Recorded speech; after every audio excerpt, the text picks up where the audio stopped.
Welcome to Eerie Echoes. The Appalachian Mountains hide stories darker than their forests and deeper than their valleys. Tonight, you'll hear 4 of them, and once you do, the silence of the woods will never sound the same again. If you enjoy these stories, the best way to support us is to subscribe. It helps more than you know. Our first story takes us deep into Blue Hollow Trail, where a couple went camping for a quiet night under the stars, and only one of them ever came back. 3 years ago, in the depths of the Appalachian Mountains, my husband and I decided to take a weekend trip to disconnect from the city. We had been talking about it for months, packing up our tent, a small axe for wood, some simple food, and heading out to a hiking route called Blue Hollow Trail. It wasn't our first time camping, but it would be our first time on this trail. We left early on Friday morning, both of us excited, and for the first part of the drive we couldn't stop talking. The radio faded out as the mountains grew higher around us, and eventually we were left with only the hum of the engine and the rustling of trees on either side of the narrow road. By the time we parked at the trail entrance, the air had already cooled, and I could feel that heavy mountain silence pressing in. The hike itself was beautiful. The trail was damp, the soil soft beneath our boots, and sunlight broke in scattered beams through the thick canopy. Every now and then a bird call pierced the stillness, or we caught sight of squirrels leaping through branches. My husband, David, seemed happy and relaxed. He kept pointing out little things: the way moss grew thick around a tree, how the clouds looked heavy in the distance, how the air smelled different up here, sharper somehow. After a couple of hours, we found a clearing just large enough for a tent and decided it was the perfect place to settle for the night. We pitched the tent together, set up a small fire, and unpacked our food. Sitting side by side, we ate from our cans and drank hot coffee, steam curling into the cool air. The fire crackled and snapped, and for a little while, everything felt normal. We laughed about small things. How clumsy I had been with the tent poles. How David always managed to burn the edges of whatever he cooked. In that moment, I thought this was exactly what we both needed. The quiet. Just us. But when night fell, the quiet turned into something else. The forest seemed to grow heavier, darker. The clouds covered the moon, and our little circle of firelight became an island surrounded by black. We crawled into the tent, zipped it shut, and tried to sleep. At first, all I could hear was the slow beat of David's breathing beside me. Then, sometime past midnight, something changed. It began as a low hum, faint but unmistakable. At first I told myself it was the wind, but the longer I listened, the more certain I became. It wasn't the wind. It was voices, a layered, distant sound, like several people speaking at once but too far away to make out words. I froze, my eyes snapping open in the dark. My heart thudded painfully in my chest. I reached out to David. "Did you hear that?" I whispered. He had already propped himself up. His expression was tense. "Yeah," he said quietly. He reached over and grabbed the small axe we kept by the entrance. The sound grew louder, closer. It wasn't just a hum anymore. It was a wail, a strange, echoing cry. My skin prickled as though the night itself had teeth. Suddenly there was a scream, sharp, human, filled with something I can only describe as pain. It ripped through the trees and then cut off, leaving the forest in suffocating silence. David looked at me, his jaw tight. "Stay here," he said firmly, already moving toward the zipper. "No, don't go out there," I pleaded, panic rising in my throat. But he was determined. He unzipped the tent, stepped out, and disappeared into the dark. I sat frozen, clutching my knees, listening. I heard his boots crunch softly on the dirt as he moved away. Then nothing. Seconds stretched into minutes. Then came it. The sound that will never leave me. One single scream, raw and guttural, tore out from the trees. It was his voice, and then it was gone. David! I shouted, my voice cracking. I screamed his name again and again, but the forest swallowed every sound. Tears blurred my vision. For a long time I couldn't move, terrified that if I left the tent, whatever had taken him would take me too. But the silence was unbearable. Finally, with shaking hands, I fumbled for the flashlight in our pack. I clicked it on, the beam trembling as it cut through the clearing. The fire had burned down to red coals. The axe was half buried in the dirt, as though it had been dropped in a hurry. But David was nowhere. My throat tightened as I circled the camp, sweeping the light wildly through the trees. "David!" I shouted, over and over, until my voice cracked. The forest gave me nothing back. No movement, no reply, not even the crunch of leaves. I stumbled onto the trail, running blindly in the direction of the parking lot. The beam of the flashlight shook across the dirt, picking out roots and rocks as I tripped and caught myself, gasping for air. My heart hammered so hard it hurt. At last I reached the trailhead, and with trembling hands, I pulled out my phone. Miraculously, a single bar of signal flickered. I dialed for help, voice hoarse, barely able to form the words. By dawn, search and rescue had arrived, the area filled with people, dogs sniffing the ground, drones buzzing overhead, officers combing the underbrush. They searched for a week, combing every inch of Blue Hollow Trail. But they never found a thing. No tracks, no clothing, no body. It was as if David had stepped out of the tent and vanished into thin air. On paper, the official report calls it a missing person case. For me, it was my life being ripped in half. The word missing doesn't capture the reality of it.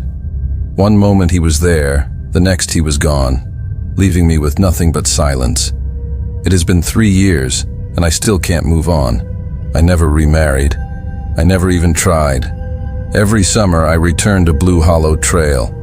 I find that same clearing, set up a small camp, and sit there by the fire. Sometimes I whisper his name into the trees, waiting for an answer. People tell me I'm wasting my life, that he's gone. But I can't believe that. I can't let go. I sit there year after year, staring into the same darkness, waiting for the night when maybe, just maybe, the forest will give him back to me. David's disappearance was never solved. But in the Appalachians, not everyone vanishes into thin air. Sometimes people don't disappear at all. Sometimes they watch. And for 3 women renting a remote mountain cabin, being watched was far worse than being alone. 2 years ago, 2 of my closest friends and I rented a small wooden cabin deep in the Appalachian Mountains for a quiet weekend escape. We wanted nothing more than to get away from the city, drink wine by the fireplace, and laugh without worrying about work or traffic or responsibilities. At first, that's exactly what it was. But by the end of that weekend, we swore we would never again spend a night in an isolated place. What happened in that cabin still creeps into my dreams, and every time I remember it, I feel the same tightness in my chest as I did then. We arrived late on Friday. The road narrowed until it was nothing but gravel twisting into the trees, and our phones lost signal long before we reached the cabin. The house itself was small, weathered, but charming in the fading light. A narrow porch looked out into the dense woods. Inside, the air smelled faintly of old wood and smoke, with a fireplace in the living room and mismatched furniture scattered about. It wasn't fancy, but it was exactly what we wanted. Quiet, remote, away from everyone else. That first night was normal. We unpacked, grilled some food, and ate on the porch, listening to the insects buzzing in the dark. We talked for hours, laughing so hard that tears rolled down our cheeks. When we finally crawled into bed, we felt light, relieved, happy. The next morning, one of us opened the front door to step onto the porch and froze. Across the wooden planks were clear, muddy footprints. They started near the steps, spread across the porch, and led away into the woods before fading. We stood there in silence, staring, They weren't ours. We hadn't walked there since the night before. Someone had been close enough to stand at our door. We tried to laugh it off. Maybe a hiker passed by. Maybe it was nothing. But deep down, each of us felt it. The unease, the crawling sensation that someone had been near while we slept. We went for a hike that day, trying to shake it off. We took photos, cracked jokes, pretended the morning discovery hadn't happened. By the time we returned, the sun was setting, and for a little while, it felt like everything was fine again. That night, though, as we sat by the fire in the living room, we noticed a light. Through the window, far into the trees, a flashlight beam flickered. It moved slowly, side to side, as though someone were searching.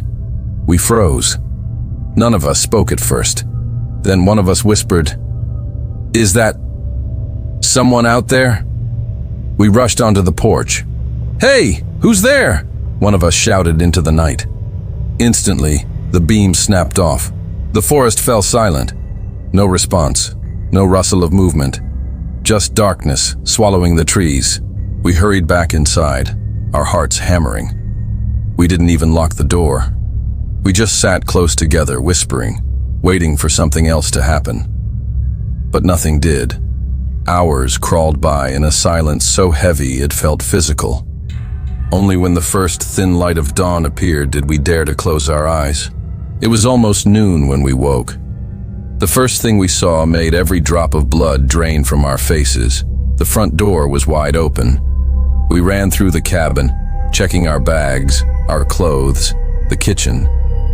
Nothing was missing. Nothing had been touched. That, somehow, was worse. Whoever had been there hadn't come to steal. They had only come inside. Again, we tried to explain it. Maybe we forgot to lock it. Maybe the wind had blown it open. But when we looked at each other, none of us truly believed it. That evening, we tried desperately to cling to normalcy. We cooked dinner, lit the fireplace, and opened a bottle of wine. We poured our glasses, clinked them together, and for a little while it almost worked.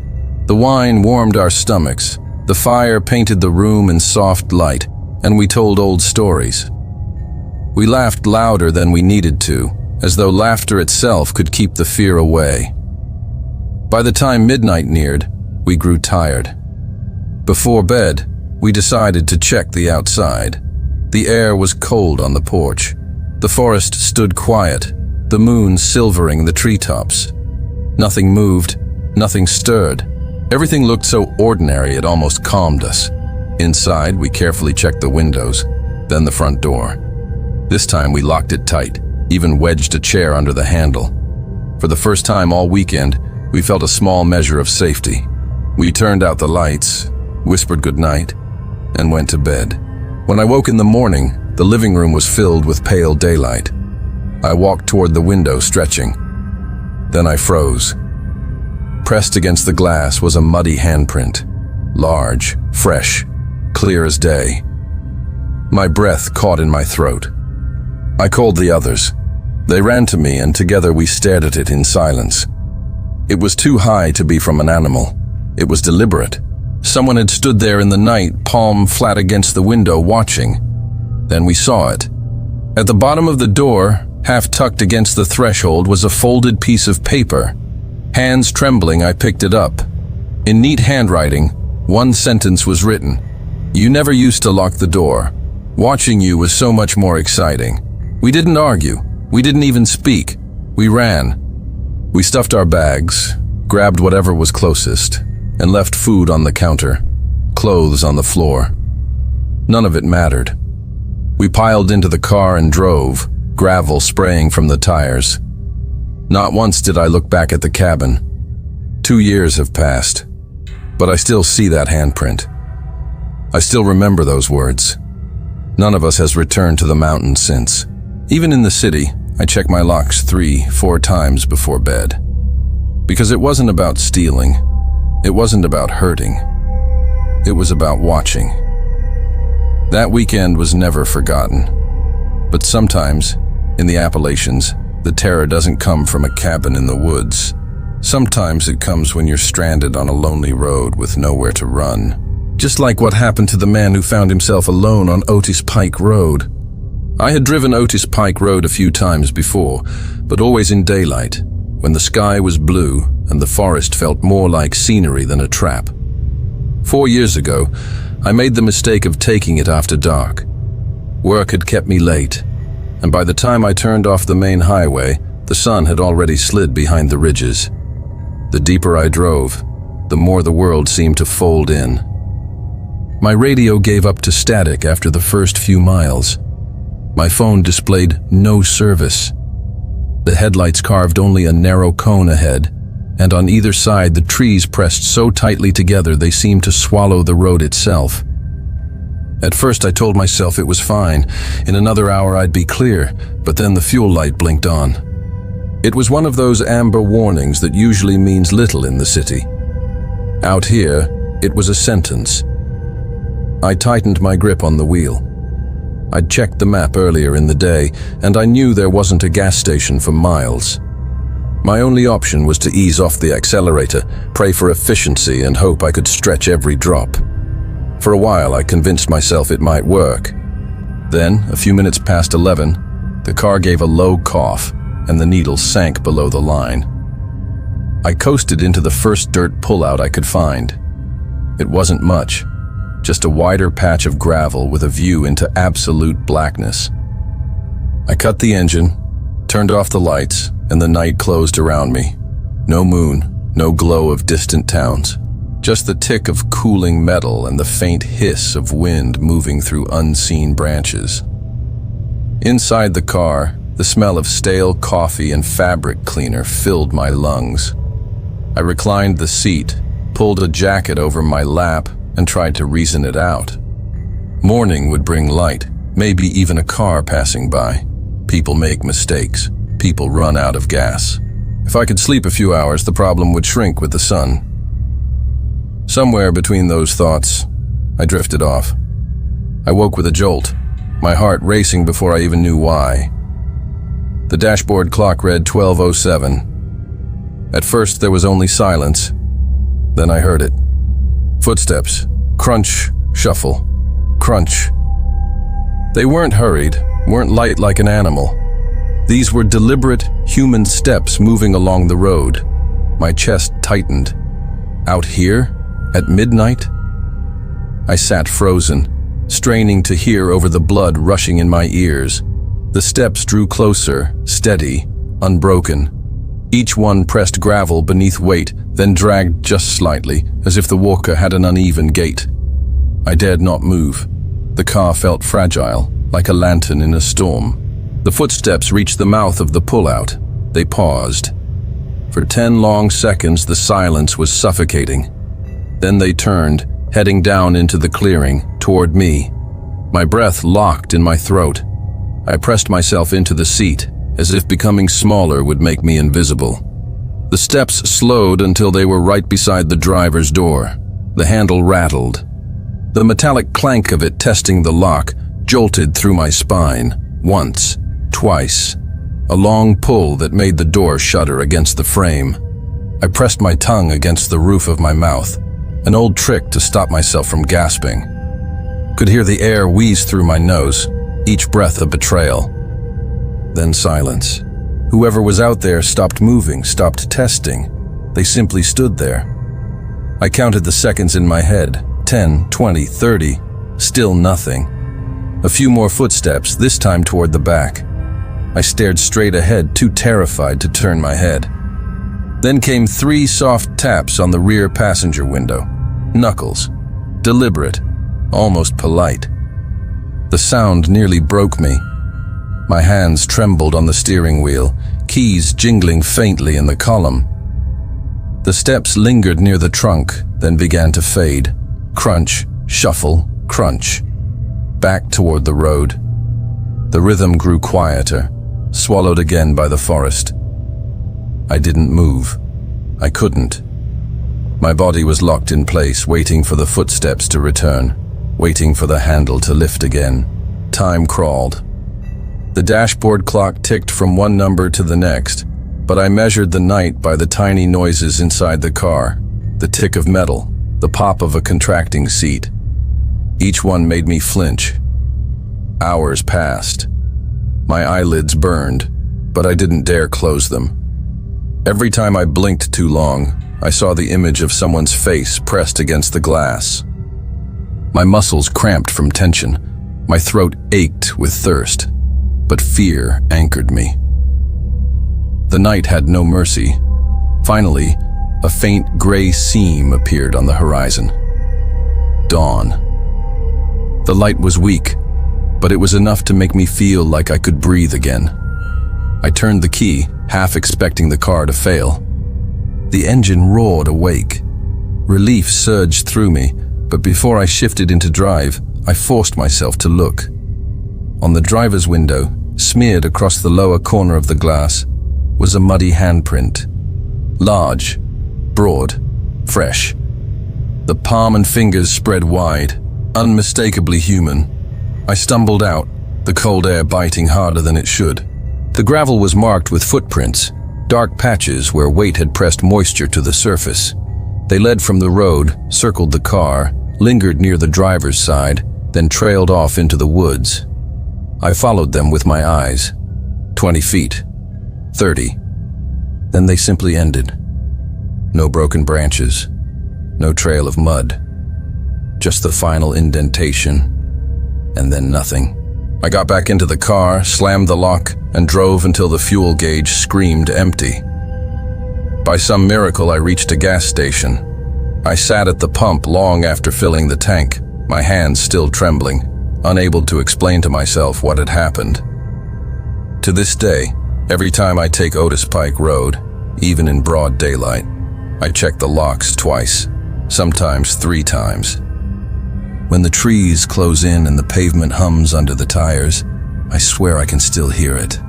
Crunch, shuffle, crunch. Otis Pike taught me how terrifying silence can be. But not all fear in the Appalachians comes from empty roads. Sometimes it speaks to you, whispering from just beyond the canvas of your tent. That's what I learned later, on a night near Spruce Knob. We thought Spruce Knob would be perfect. At over 4,800 feet, it's the highest point in West Virginia. And that weekend 2 years ago, the weather was supposed to be clear. I went with 3 friends, people I trusted, people who, like me, wanted a break from the city.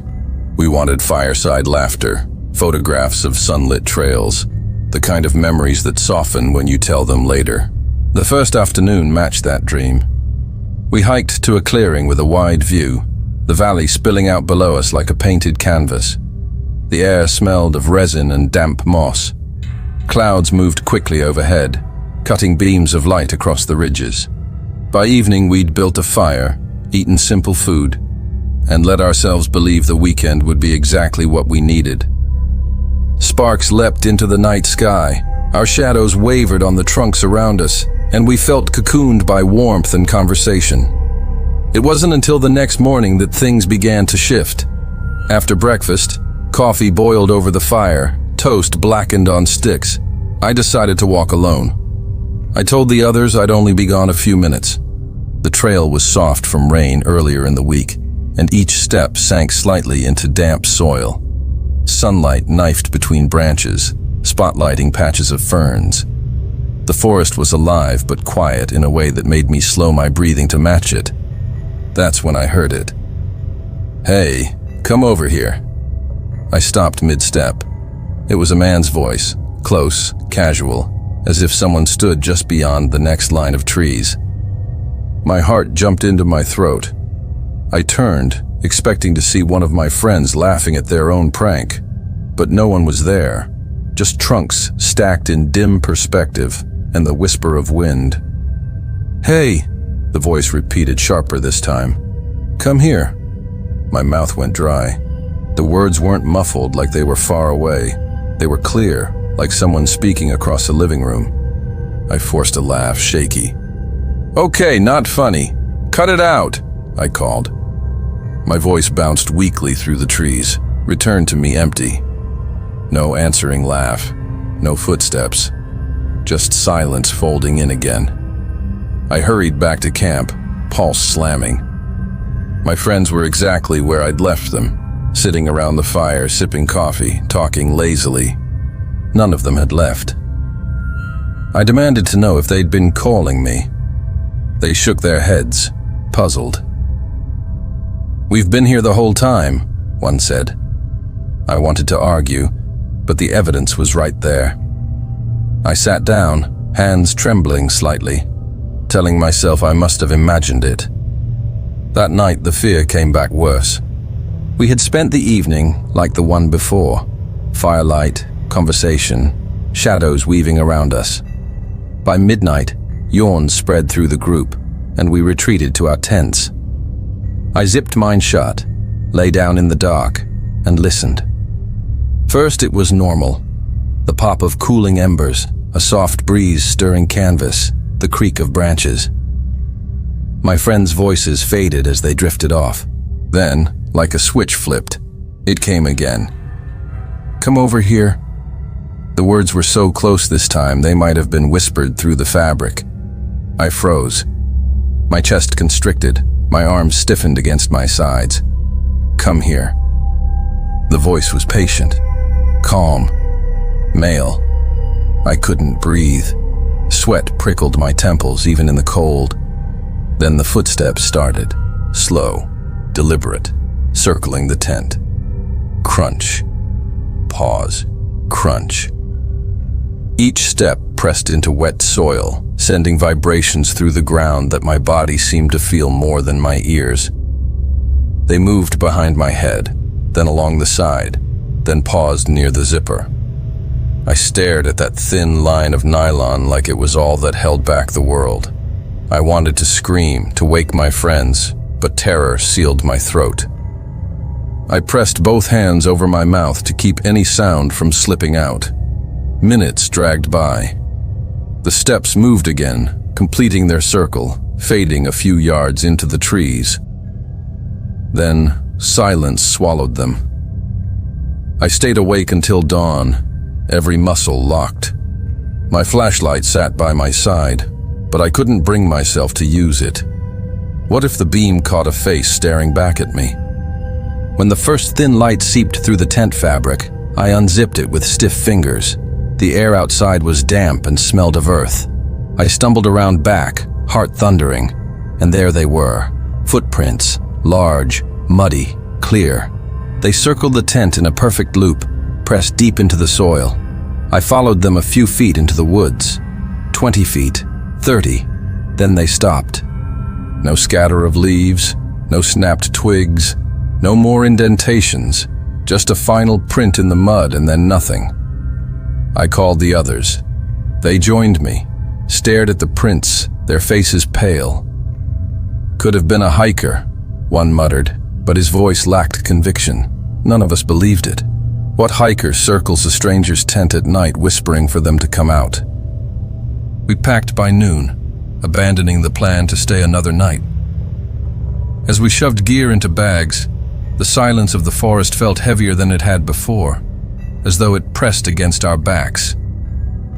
Driving down the mountain, none of us spoke for nearly an hour. Finally, one of my friends said softly, "We're never doing this again." No one argued. Even now, at home, in a city hundreds of miles away, I hear it sometimes. When the apartment is too quiet, when I wake in the dark and can't remember what stirred me. That voice, low and steady, asking me to step outside. "Come over here." Spruce Knob taught me that the most terrifying thing isn't the darkness itself. It's the thought that someone, or something, might be standing just beyond it, waiting for you to answer. 4 stories, 4 different nights in the shadow of the Appalachians. Each one a reminder that the mountains keep their own secrets, and that sometimes the scariest part isn't what you see, but what you can't explain. Out there in the silence, all it takes is one step, one voice, one moment too long in the dark. And you might never come back the same. If these stories unsettled you, don't forget to subscribe for more. because there are always darker tales waiting just beyond the trees.